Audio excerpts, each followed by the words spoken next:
নিউমারিং terminal ইজারা দেওয়ার প্রতিবাদে চট্টগ্রাম বন্দরে ৬ দিনের কর্মবিরতির পর কাজে ফিরেছেন শ্রমিকরা।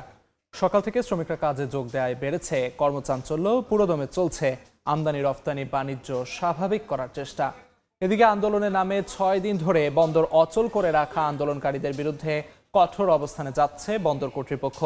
এরই মধ্যে বৃহস্পতিবার নৌ পরিবহন মন্ত্রণালয়ের সচিব বরাবর এ বিষয়ে চিঠি পাঠানো হয়েছে।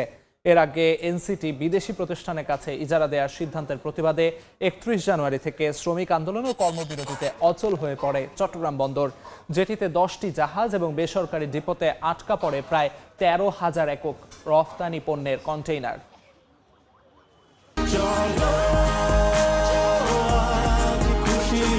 ৪০ বছর ধরে অসংখ্য খুশির মিছিলে ছিল আইডিএলসি, থাকবে আগামীতেও।